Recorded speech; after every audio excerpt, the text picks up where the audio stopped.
Welcome, everybody. I want to invite you to sit down today and enjoy a class with the G.I. Joe and Jane mini course at Atlas Academy here at Tennyson Middle School.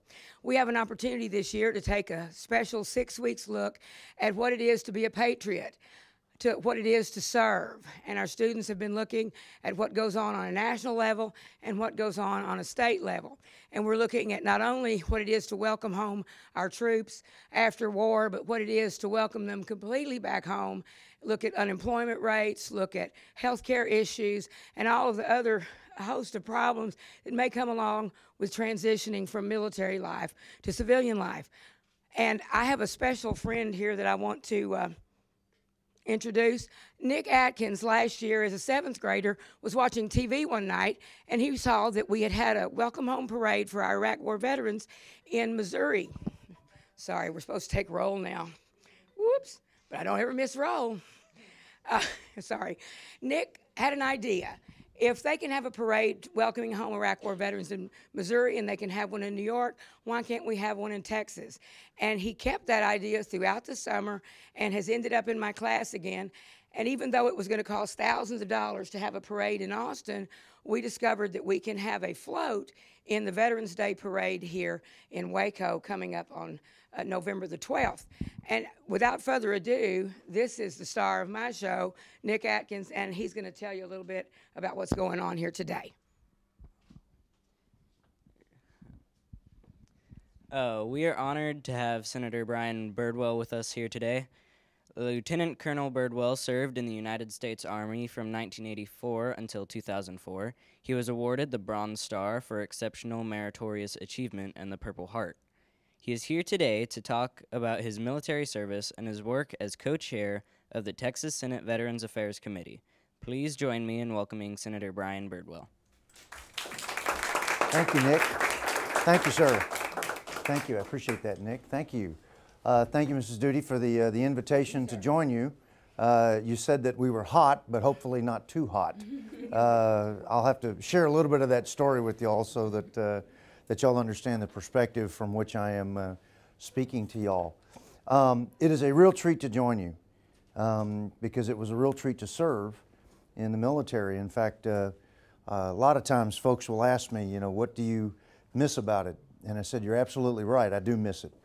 I miss the ability and the opportunity to serve, but you know, we do get a little older, and service is not for those of us that are getting older sometimes. I miss a lot about it, the camaraderie associated with being on a team, and I know y'all are very familiar with being on teams. Some of it's sports, some of it's whether it's an academic team. There's a number of things that you learn the basic leadership of small unit operations, small unit skills, things that require coordination among more than 2 people. So that's one of the things that I miss about military service. As 8th graders, I'm guessing, let me say, 14-year-old, 13s, am I tracking? Am I a go at this station, 12? Okay. So for most of you, you were alive on September 11th of 2001, but probably so young that you don't have any memory of it. Is that a accurate statement of the events of that day? Let me share a little bit of what happened that day. I'll give you a little bit of the personal story of that service, and then there were 17 years of service prior to that Ms. Duty asked me to speak about as well. And then I'll also cover the other thing that item that Nick mentioned, and that's some of the things that we do at the state level in relationship to the federal primacy of veterans-related issues. The morning of September 11th, I was a lieutenant colonel in the United States Army working in the Pentagon. Well, that may sound big and highfalutin. I was the military aide to the Deputy Assistant Chief of Staff for Installation Management. Well, lieutenant colonels in the Pentagon are just donut getters, okay? So I was the chief donut getter that morning. But we were watching the events unfold up in New York City, as so many of your family and parents were doing. And we got the first call, said, you know, turn on the TV, this is what's going on. My 2 coworkers and I that were still in the office, that remained in the office at that time, went into my boss's office, turned on the TV, and we're watching the events unfold. That morning I'd had my Coke like I always do, that jolt of caffeine that we all have to have first thing in the morning. And at about 9:35, I made the decision to step out to go to the men's restroom. I would tell Sandy and Cheryl, my two coworkers, that I'd be back momentarily. And when I would say those words and step out of the office to go to the men's restroom, that was the last time I would speak and see them. They were both killed from the attack that day. When I stepped out to go to the men's restroom, if you recall that portion of the building that collapsed, if you're outside the building looking at it, the left side, it shears off cleanly. The portion that crumbles shears off cleanly on the left-hand side, but remains somewhat hinged on the right.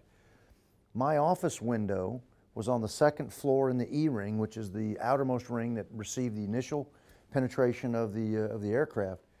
My office is the fourth window over from where it breaks off cleanly or shears off cleanly.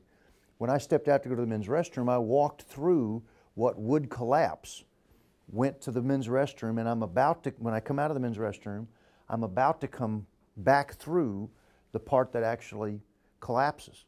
So I'm 15 to 20 yards from where an 80-ton jet comes to the building at 530 miles an hour, and that's why I'm significantly scarred from the events of that day, having sustained massive burn injuries. My ears are artificial cartilage, my eye sockets have been rebuilt, my neck, my thumbs have been reconstructed. They're still my original thumb, but I had lost the webbing between the index finger and the thumb from the burns, and so the webbing had to be reconstructed and grafted to give me something of an opposing thumb that would be functional. I've got some other artificial things in the body, in the hands, and the back, and the legs, called Transite and Integra, and some other things that allow grafts to adhere to parts of the body that are bony, because it's easier to graft to things that are more fleshy, like a forearm or a bicep or a thigh.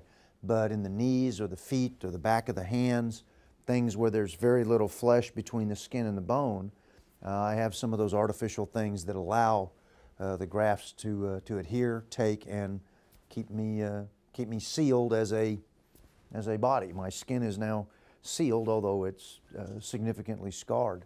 I won't go into the graphic nature of how I sustained some of those injuries and some of the really difficult things that have to be done to the burn survivor to keep them alive. And because the burn injury is terrible, but what you have to go through to survive it and recuperate it is worse. So when your mom and dad say don't play with fire, don't play with matches, follow that counsel, advice, and those commands directly without any hesitation. There would be several of my coworkers that would get me out of the building, and I would eventually get to medical care, and by the Lord's grace I'm still here and living a very good quality of life in the greatest state and the greatest nation on earth. And so that's always a hooah. The opportunity to serve after September 11th, because of the nature of my injuries, my ability to continue to serve in the types of duty positions I would need to serve in to be competitive for promotions and the like, my physical inabilities would preclude that. So I retired at right at 20 years. The Army was very gracious to allow me to remain to that 20-year point, but I do miss it immensely. There were other aspects of my service prior to September 11th. In fact, Mrs. Duty asked me to visit briefly with you about the first Gulf War, 1990-91, Desert Shield, Desert Storm. I was a captain in Germany when we had, in Germany at the time, we had about 150,000 Army personnel. We had 2 entire corps in Europe because of the threat of the Cold War and the like. When Iraq invaded Kuwait, units from the United States were sent to defend the continued aggression of Iraq further south, but to have an offensive punch to kick the Iraqi forces out of Kuwait. The forces in Europe were called upon. The forces in Europe were called upon to deploy to the Middle East and begin the preparation for offensive operations to remove Iraqi forces from Kuwait. I was part of that. I was in what's called the 2nd ACR Battle Group, and I won't bore you with all the task organization that went on, but the bottom line is that we deployed, we arrayed on the border, and with the major armored forces of 7th Corps, we moved through Iraq into the northwestern part of Kuwait, took on several divisions of the armored forces of Iraq and defeated them decisively. One of those battles, the Battle of 7th Easting, I had the privilege of serving in as a logistician to ensure that the resupply of ammunition, fuel, food, all the things associated with that. But the best way for me to describe that battle is that we defeated them decisively. Again, I don't wish to be graphic, so that's the best way to describe that. The service ethos, let me cover these parts of what I've told you about the two stories from the 10,000, 20,000 foot view. And that is that a patriot is somebody that loves their nation, and particularly as a United States citizen, loves the freedoms that we are guaranteed in our founding documents and the opportunities that this country affords us by the choices and the freedoms that we have to make, whether we want to be a soldier or a plumber or an electrician or a doctor or a teacher or whatever the profession is. And that there are those in this world, because we live in a fallen, sinful world, that either don't like us because of our beliefs, don't like us because of our way of life, don't like us because of our prosperity, whatever the reasons may be. I don't care what the reasons are. I care, and patriots care, about defending your right to life, liberty, and the pursuit of happiness. It is no more complicated than that.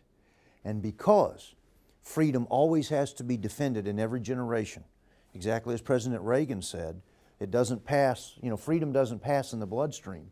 It passes because I protect your freedom, and that when I'm gone, you're protecting it to hand to your kids and your grandkids and the like. And so it passes by each generation carrying that torch. And it takes very special people to put on that uniform and be prepared to be ordered into harm's way, knowing that the life of the nation, measured by each individual citizen in that nation, is more precious than the life that I might give on the battlefield in defense of it. And that's what a patriot is. It's that person that is not just going to put on the uniform, but it's willing to put on the uniform.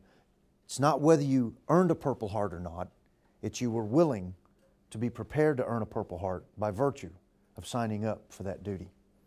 And that's what makes a patriot so special. And that's why every logistician in the Army, Navy, Air Force, Marine Corps, whether you're an infantryman, an armored, a tank crewman, an artilleryman, or a logistician, or a doctor in the service, you are all part of making sure that our nation has the ability to do the federal government's #1 required mission, and that is to secure the nation and to protect its people from all enemies, foreign and domestic. There are a number, I'm sorry, you're about to say something. I'm just hanging on every word. Oh, but it's precious. It's something I'm terribly passionate about, as you can imagine, but I have pictures of patriots back here on my back wall, young men that died over there, and I share those stories with our children. And that's why it's so important as a teacher for me to have someone who has been in your position to share what it looks like from your side of the fence, because you can tell us. I could say this all day long and they might not listen, but they're listening to you. Well, and to your stories. Thank you, ma'am. I am too. Well, I very much appreciate the sentiments behind what you've said. This past week in in Granbury, actually in Hood County, the small town of Toller, there's a gentleman who graduated from high school in 1991 when the Gulf War was going on, the first Gulf War was going on. Became a Green Beret and had been serving. He was 30, I think he was 38 or 39 at the time of his death. Yes, ma'am. Had several tours. His brother was there, and his wife and mom and dad and such, but it's the hardest thing you'll do is it's tough enough to lose a child, whether it's as an infant or in a car wreck as an adult, but that price paid, knowing that child lost their life in service to the nation. Right. It's exactly as Lincoln's letter with the 5 sons that were killed, is that there's no way I can assuage your grief other than to tell you that you have been so kind as to lay such a personal sacrifice, an expensive one, on the altar of freedom. Right. And for me, I could not express to Mr. Stevens how personal his loss was, because it wasn't my son. Right. But I understood how personal a fight it is that we're in defending this freedom. Right. Well, we thank you for being here today, and I don't want to interrupt your story. Oh, no, I'm ready to take questions. Do you guys have any questions? Let me bring this microphone over here so that you can be heard. Yes, ma'am. Are there plans to pre-file any bills to help veterans?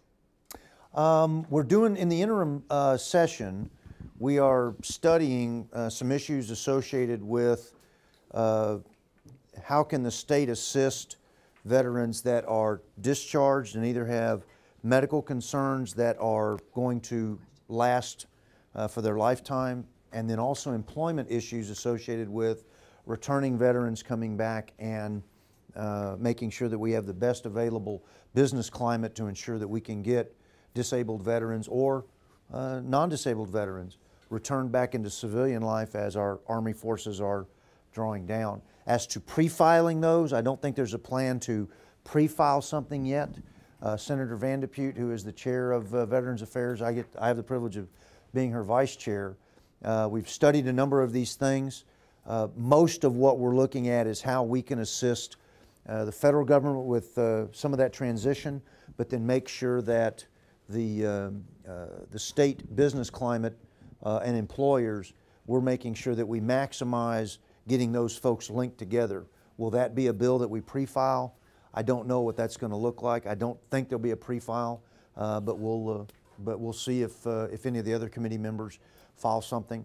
Main thing is that it is our duty as citizens of the state of Texas, and then as citizens of Texas are citizens of the United States, to make sure that we do exactly as Nick had talked about, and that's the welcoming home veterans, and then making sure that their transition from military service to civilian life is done out of a sense of honor to the difficulty they've taken on in military service. President Washington, if I may add one thing here, President Washington, this is going to be something of a modified quote because it's in some of the old English, but he said, I'm going to paraphrase, we must treat our veterans well because future generations will determine whether they will serve or not based upon how we treat current veterans. And so it's always our duty, just as freedom passes in each generation, it's our duty to make sure that every generation of veterans are honored for their service and sacrifice, so that future generations like y'all will see how they were honored, and you'll know what an honorable career field it is and potentially serve your nation that way.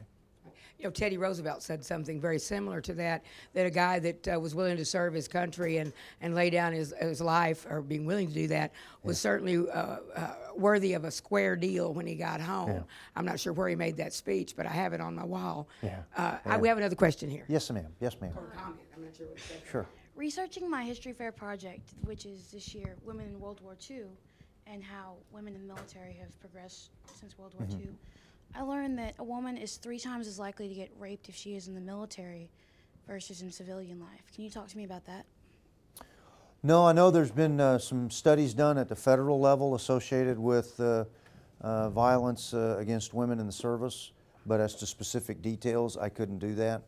I'd have to turn to some federal sources to be able to determine any specifics associated with your question. So there's not enough detail in your question or an opportunity for me to study it. It would certainly be tragic that you have soldier-on-soldier violence within our own ranks. being in the military is tough enough when you face a hostile enemy. It's far tougher to find yourself at a hostility with a fellow soldier. I did notice here that the interim report that Mr. Bill Wilson, is Bill Wilson the head of your committee? The chair, not the chair, but the administrator of the Veterans Affairs Could be. Committee. He sent this report to us, and there is a bit here on women's service. I'll give her a copy of that. Okay, sure. So that we can look and see what they came up with over the summer. Okay, guys? Sure. Don't be shy. Don't be shy. Anybody else? I don't bite. He doesn't bite. Let's see. Children? See, you really surprised us. Most of the time when you try to get a really important person, we consider you to be a really important person. You're in a committee. I'm just, well, No, I'm just a crispy old you're on guy the that's right serving his committee, country. Okay? But as we looked, I thought, well, it'll take about 3 weeks, maybe a month to get your calendar straightened out so we can get you here. So you got here really quickly, and we've only had a few days to sort of bring this story together. Yeah. Could you talk to us about, because some of the kids were confused about, we have the national branches of service, the Army, Navy, Air Force, Marines. We also have the Texas National Guard, which is essentially our militia, that came out of Lexington and Concord back in the day. Can you talk about the relationship between our National Guard, which I think is kind of a state thing, and then what role they played in our Iraq War? Okay. The National Guard are folks that are in the state of Texas, and when they are not federalized, they're under the command and control of the governor of the state. So when you hear like there's been flooding or a hurricane or a tornado or some sort of natural disaster, and the governor's calling out the National Guard, those are forces available to the federal government that have not been placed under the command and control of the federal government, i.e. have not been federalized. The governor has access to them. There's a division of pay and labor and expense and cost associated with what the federal government pays for, what the state pays for, and they can be used for time of state emergency associated with a calamity, act of God, those types of things that we can respond to.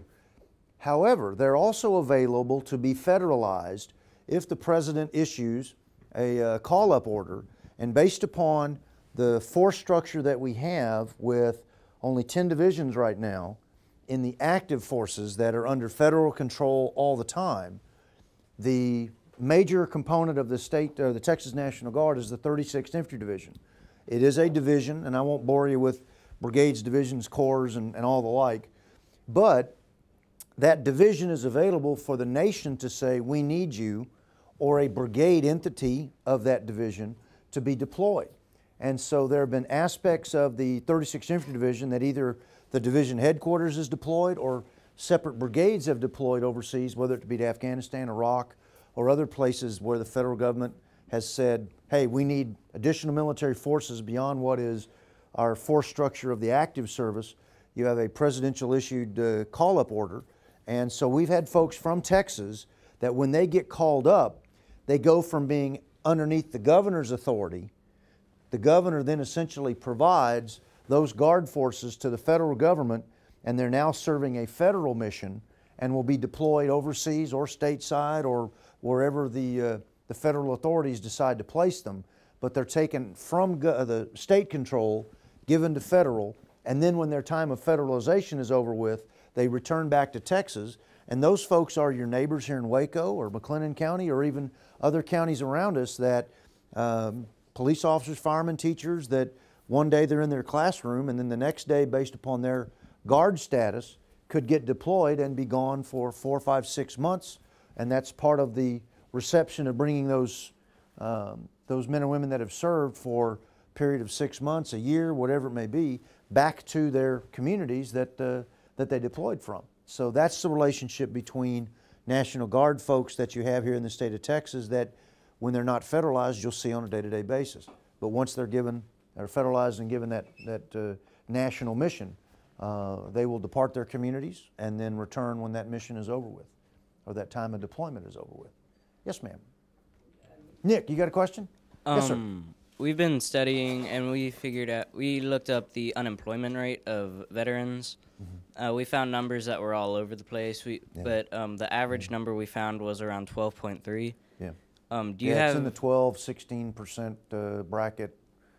Yeah. Do you have any solutions to that problem at all?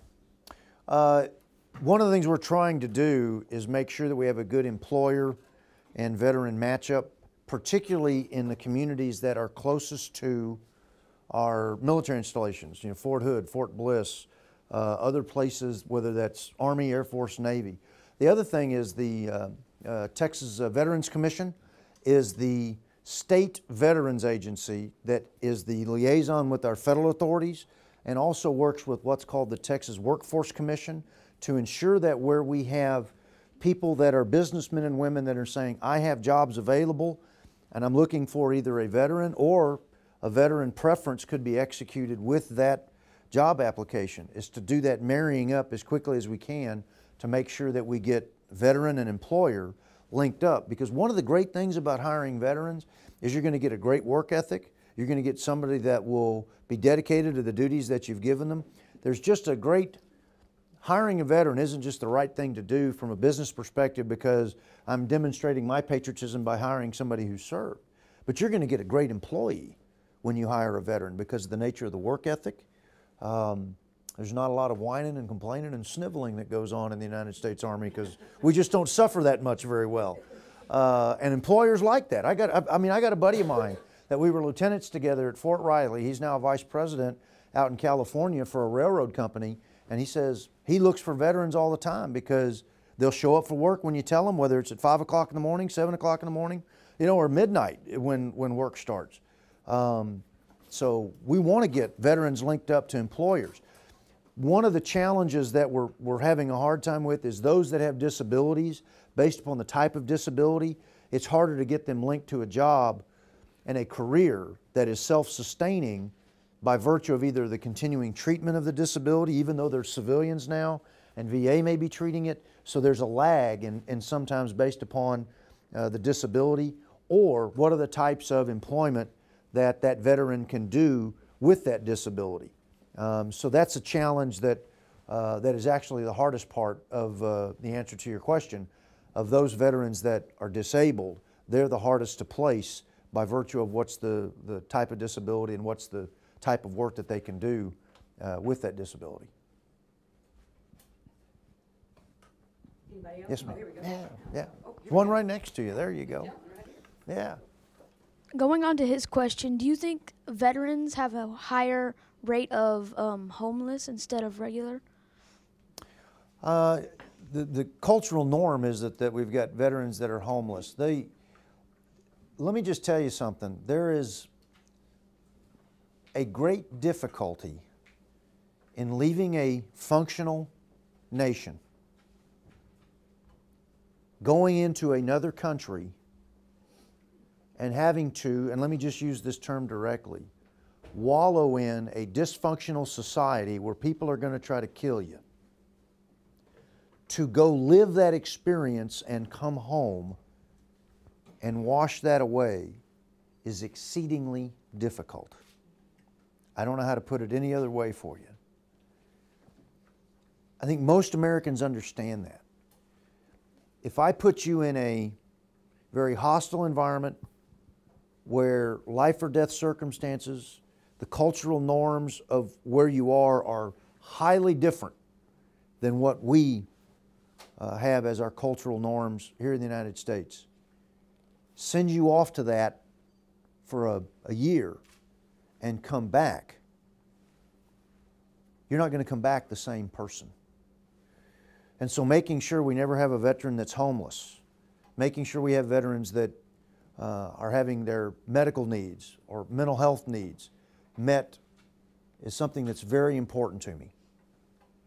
It's very important to the state, to our governor, to our national elected officials. The tough reality is that war is a very brutal thing. It is not enjoyable, but for national security can be very necessary. Asking young men and women to go be a part of that will shape the rest of their lives. And so making sure that we honor that service with the difficulties that have been brought to them by virtue of that service is a very high priority.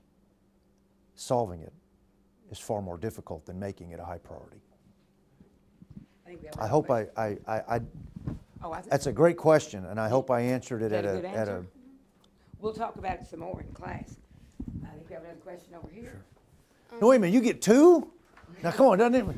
Anybody that wants, I mean. She's done a whole study on PTSD for the previous 6 okay, weeks.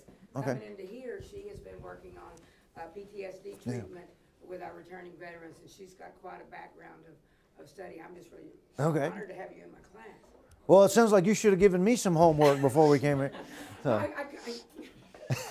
That's okay. That's okay. Fire away.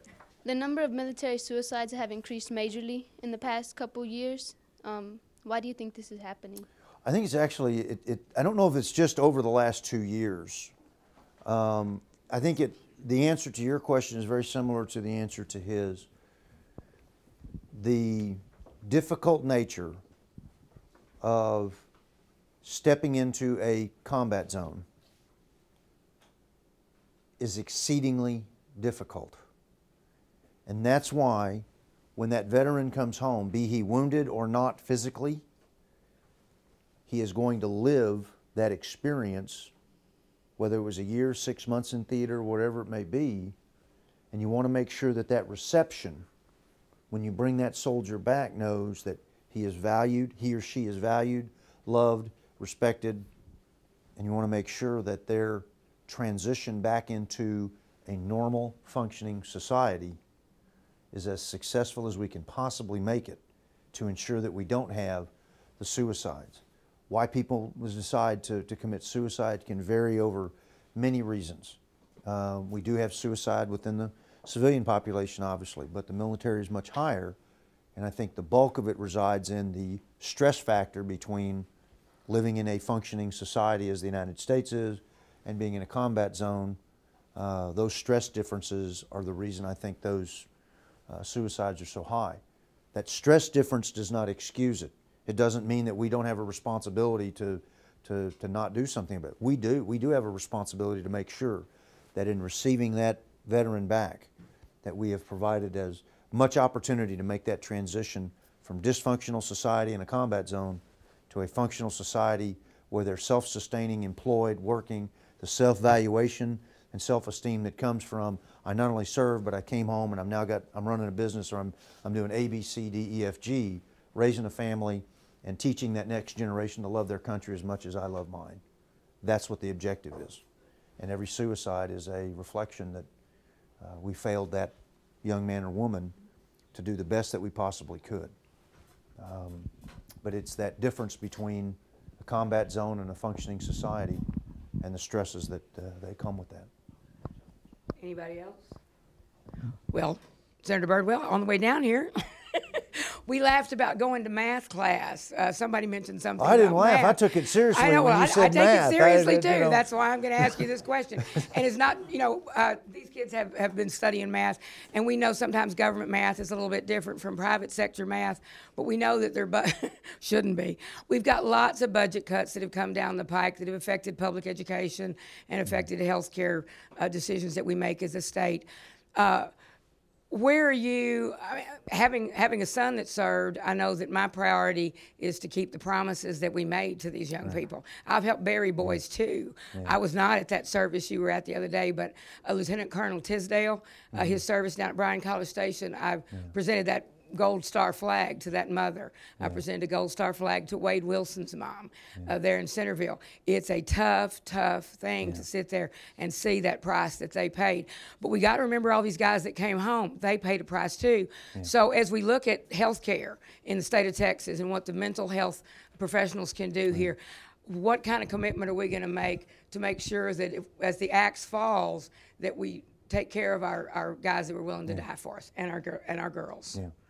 The challenge that we face is with many of our priorities, not everything can be a priority, but you will get no argument from anybody in the state legislature that veterans are a priority because of the willingness to not only pay that price, but the price that has been paid. There are a lot of challenges and things that government does that are not for the person that has paid the highest price. I've never had anybody tell me that my retirement that I received from being a career soldier or the disability I received from VA wasn't earned. And that's the thought process that we bring, whether it's Senator Van de Putte, myself, the others on the committee, the governor. In fact, before last session, the governor visits with each of the legislatures about some of the priorities and the like, and his main concern for me was, Brian, make sure we're doing the right thing for veterans. And as a career soldier, I'm in a great position to do that. And so you won't see any argument from folks on what is it we're doing for veterans within the constraints of what are our resources available, what are federal resources based upon the primacy of the federal government doing so, and then how do we supplement. The federal government's the main effort, state government's the supporting effort. What do we do to make sure that when Texans come back to Texas to live here and serve, what are we doing for them? So you'll see things associated with tuition, some other things that you're seeing that veterans have a benefit associated with their service. I think we have what they call a hat trick in soccer. I think Alex has one more question. One more? Oh And my then we might gosh. draw this. That's not a question. She's pummeling me. No, I'm just. Go ahead. What's your perspective on PTSD? Boy, that's tough because it exists, it's true, it's there. But defining it and finding it sometimes, because each veteran will have a different perspective. Let me give you my perspective and what I went through, if I may. There is a culture in our military, police, fire, those that deal with public safety, particularly those fire, police, and military, because there is either with firemen, they're dealing with a very deadly enemy called fire.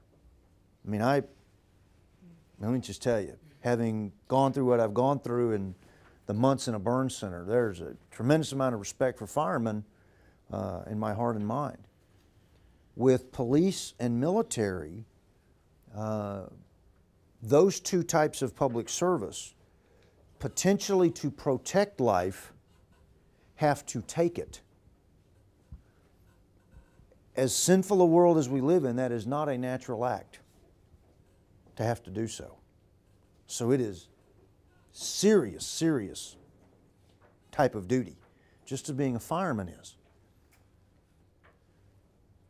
That culture is that based upon the seriousness of the duties, I didn't want to see a medical or a mental health professional while I was in the hospital trying to recuperate, because the stigma was, you're a career military officer, but once you're under competent mental health authority and you're a patient of competent mental health authority, you're dealing with the tag of he's a psychological problem.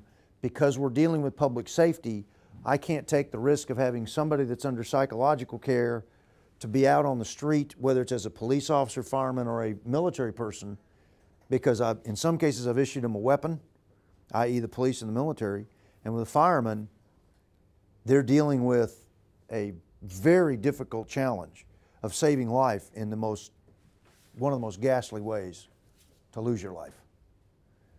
And so the stigma is that I don't need mental health, not because I don't need it, but because once I'm under a mental health care professional, my career's done.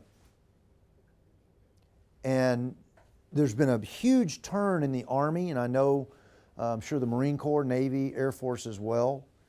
There's been a very slow turn, kind of like turning a ship at sea. You can give the order in a matter of 30 seconds. The wheel can turn in a matter of another 30 seconds, but the ship will take forever. Okay? So there's a turn in the Army to get away from that stigma, still treating the problem, making sure that the treatment of the problem doesn't jeopardize the person's continued service if they wish to serve, but also make sure that we don't treat it too cavalierly, to avoid the stigma that I do have somebody that does something inappropriate And now you've got the I mean, if you recall what was just a couple months ago, the Colorado shooting in the theater, and the young man accused of that was seeking mental health.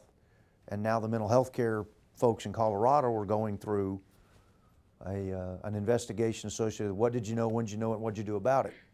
So the healthcare professionals are trying to make sure that they're treating the problem, but not avoid the stigma to the point of something happens and then they're held liable for a criminal act. So there's some real delicate areas that PTSD deals with, but it is really true, it is really a problem, because that's the nature of why some soldiers remain homeless, or they're having trouble keeping a job because of the nature of the stress associated with a traumatic experience. That's what I was trying to describe when I said you had a person that leaves a functioning civil society and goes to a dysfunctional combat zone. That's the trauma, that T in PTSD, that's the trauma they deal with. And it's an emotional and a physical trauma. And that's what makes treating it so difficult. I know I kind of went the long way around the barn on that question, but I wanted to make sure I was very clear about getting to some of the detail you were looking for. I think we have one more question, and then we'll wrap this up. Can you tell me about your military history, such as where were you stationed, divisions? And such? Sure. I was commissioned through the ROTC program at Lamar University down in Beaumont, and I graduated in May, went to Field Artillery Officer Basic Course up at Fort Sill, Oklahoma for about 5 months, and then my first duty station of assignment was in the 2nd Infantry Division in Korea, right along the demilitarized zone in South Korea. As a Texas boy down in Beaumont, or Fort Worth for that matter, which is my original hometown, I've never been so cold in my life. I was going in November. Texas in November is very different than South Korea in November, and then in January and February and March. But I came home from Korea, was stationed at the 1st Infantry Division in Fort Riley, Kansas for about 3 years. My wife Mel and I married there, and then our son Matt was born at the very latter months of our time there. After some additional schooling, went to Germany, arrived in Kitzingen, Germany in January of 1990, just a couple months after the wall had come down. Was assigned to the 3rd Infantry Division at that time. After the invasion, that following summer of '90, after the invasion of Kuwait, in November of 1990, my unit would be reorganized with a tactical assignment to the 2nd Armored Cavalry Regiment Battle Group. We would deploy to Southwest Asia for the first Gulf War, came back to Germany, reshuffled in Germany a bit, stayed there, came back to Kansas to Fort Leavenworth in what's called a branch and material assignment, doing some combat developments, testing of equipment and the like. And then more schooling, and then Fort Lewis, Washington, where I was assigned to the 1st Corps staff. I was a major at this point. And then from 1st Corps went back to Leavenworth for some additional schooling. And then from Leavenworth went to the Pentagon to be on the Army staff and have a plane come through my office, and was able to remain in Washington on the Army till 2004. Then retired. I had to remain there though for some additional medical treatment. My medical care would take about 4 years to do, and so I had to complete some of that. And then when my doctor was ready to say, "Yep, you're close to being done," we could look at coming back home to Texas, and that's what we did. So. You were an infantry officer? First 10 years I was a field artillery officer, and it's one of the reasons my hearing is so bad. But I've been able to listen and hear y'all pretty well. And then the last 10 years I spent as a quartermaster officer, as a logistician, doing the battlefield sustainment, supply and sustainment activities. And trust me, the guy that brings the groceries is one of the most important people in the military. We want to thank you today for coming and visiting with our class.